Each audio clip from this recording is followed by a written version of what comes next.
Coucou à toi, j'espère que tu vas bien. Cette semaine, je voulais te faire un petit rappel sur le pouvoir de la demande et le pouvoir de l'intention.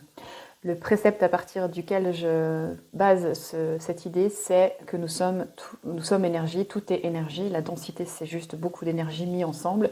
Nous sommes venus expérimenter en tant qu'âme incarnée dans des corps humains la densité du monde matériel sur Terre.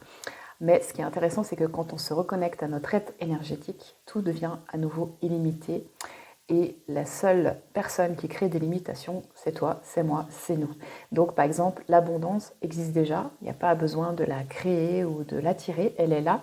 Par contre, ce qui est important de faire, c'est de surmonter ces limitations que nous avons créées par rapport à l'abondance, que ce soit d'en bénéficier, de se permettre de la recevoir, d'être avec elle, avec ce qui existe déjà.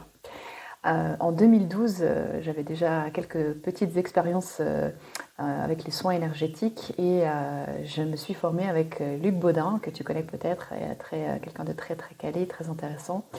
Et ce que je trouvais génial, c'est que dans cette formation, il répétait toujours non, mais c'est très simple, il suffit de demander. Tu veux t'ancrer, demande à ton corps de t'ancrer. Tu veux nettoyer des entités, demande le nettoyage des entités. Tu veux te connecter à ton enfant intérieur, demande à te connecter à ton enfant intérieur. Et mon esprit très cartésien, encore à l'époque, me disait mais c'est pas possible que ce soit aussi simple. Et en fait, ne me crois pas, fais comme moi, teste, expérimente, fais des demandes et tu verras ce qui se passe. Donc par exemple, si on a une relation difficile avec quelqu'un, qu'on appréhende de rencontrer cette personne sur son lieu de travail ou autre, on peut demander à canaliser les meilleures énergies pour s'exprimer avec le plus de justesse possible, son meilleur intérêt, le meilleur intérêt de l'autre. Envie de plus d'amour, on invite plus d'amour dans sa vie. Ça a l'air très simple, mais c'est très intéressant à tester. Je t'invite à le tester avec des petites choses pour commencer et voir l'impact. L'intention, c'est un peu la même chose.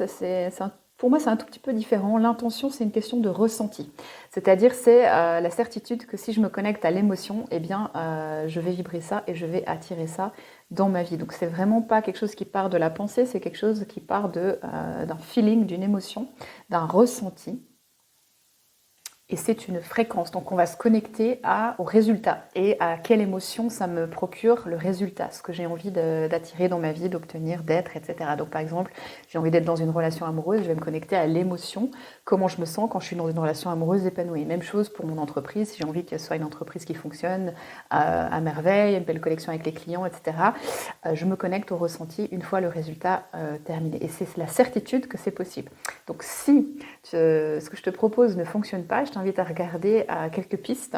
La première, c'est ton auto-saboteur, le critique intérieur, le juge qui te raconte que tu ne mérites pas tout ça, que tu n'y as pas droit, que tu n'es pas assez bien, que tu n'es pas à la hauteur, que tu n'es pas légitime, que tu n'as pas assez de formation, pas assez de diplôme, ou que tu n'es pas un être si aimable, ou que tu as honte de ceci ou de cela. Quelles histoires tu te racontes, et souvent c'est lié à ce manque d'amour de soi. C'est pour ça que je travaille toujours sur l'amour de soi, parce que quelle que soit la raison pour laquelle les gens viennent me voir, derrière, il y a ça. Et je l'ai aussi, on l'a tous.